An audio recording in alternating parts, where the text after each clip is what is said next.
আর গলার রঙও হবে ফর্সা উজ্জ্বল চকচকে। যে কোনো কালো জায়গায় এই উপায়টি লাগানোর সাথে সাথেই ফর্সা উজ্জ্বল চকচকে হয়ে যাবে।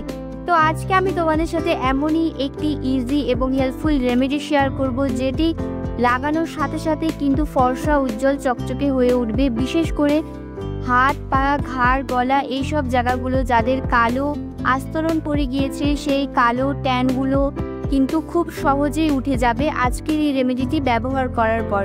তো যারা আমার চ্যানেলে নতুন তারা অবশ্যই আমার চ্যানেলটিকে সাবস্ক্রাইব করে আমার পাশে থাকবে, এবং যারা ফেসবুক থেকে দেখছো তারা অবশ্যই পেজটিকে ফলো করে দেবে। তো রেমেডিটি আমি শুরু করে দিয়েছি। এখানে আমি প্রথমে নিয়ে নিয়েছি একটি ক্লিনিক প্লাস শ্যাম্পু। এই ক্লিনিক প্লাস শ্যাম্পু খুব ভালো, যে কোনো শ্যাম্পুই তোমরা এখানে ব্যবহার করতে পারো, বাট ক্লিনিক প্লাস শ্যাম্পু কিন্তু খুব ভালো রেজাল্ট দেয়। তো এটা আমার পার্সোনালি এক্সপিরিয়েন্স। তো তোমাদের যেটা হাতের কাছে রয়েছে সেটাই তোমরা ব্যবহার করবে। আমি এখানে 1 পাতা শ্যাম্পু দিয়ে দিলাম, এরপরে দিয়ে দিচ্ছি 1 চামচের মতো চিনি। তো চিনিটা তোমরা এখানে 1 চামচ ব্যবহার করবে। আর এটি তোমরা আন্ডার আর্মসে ব্যবহার করতে পারবে, কনুই, হাঁটুতে, ঘাড়ে, গলায়, প্রত্যেক জায়গায় তোমরা ব্যবহার করতে পারবে। কিন্তু মুখে এটা ব্যবহার করবে না, এটা কিন্তু ফেসের রেমেডি না। ফেসের রেমেডি তোমরা আমার চ্যানেলে গিয়ে দেখলেই পেয়ে যাবে, এটা শুধু হাত পার জন্য। তো এখানে আমি দিয়ে দিচ্ছি বেকিং সোডা। তো যে বেকিং সোডাটা আমরা ব্যবহার করে থাকি রান্নার কাজে, সেই বেকিং সোডা আমাদের এখানে লাগবে। তো এখানে আমি দিয়ে দিয়েছি 1 চামচের মতো বেকিং সোডা।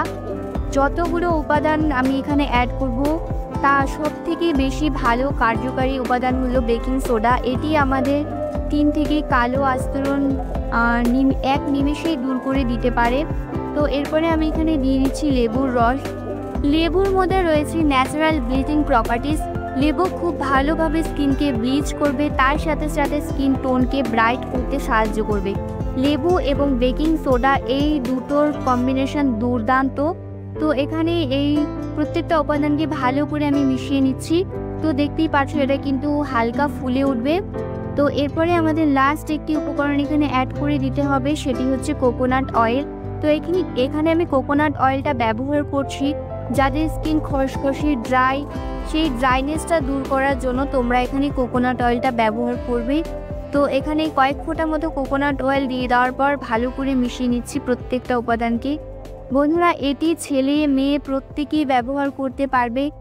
আর বিশেষ করে এই রোদে কিন্তু প্রত্যেকেরই স্কিনে ট্যান পড়ে যায়, সেই ট্যান রিমুভ করতে কিন্তু এটি ভীষণ ভালো কাজ করবে। তো এটি তোমরা ভালো করে মিশিয়ে নেওয়ার পর অ্যাপ্লাই করবে ঘাড়ে, গলায়, হাতে, পায়ে, সব জায়গায় তোমরা ভালো করে অ্যাপ্লাই করে নেবে। অ্যাপ্লাই করার পর 1 থেকে 1.5 মিনিট পর্যন্ত ম্যাসাজ করবে। ম্যাসাজ করে 5 মিনিট পর্যন্ত রেখে দেবে, এবং 5 মিনিট পর তোমরা আবার হালকা হাতে ম্যাসাজ করবে।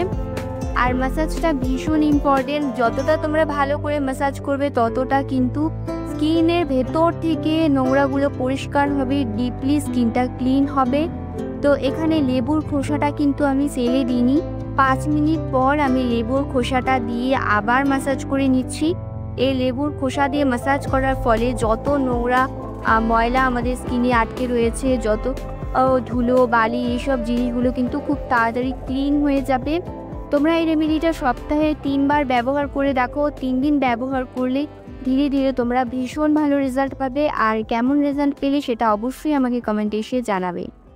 এখন আমি নর্মাল জল দিয়ে হাতটা ক্লিন করে এসেছি। তোমরা দেখে বুঝতেই পারছো যে আগে যেতে কতটা পরিষ্কার হয়ে গিয়েছে হাতটা। তো তোমরাও এইভাবে রেমেডিটি ব্যবহার করো, খুব ভালো রেজাল্ট পাবে।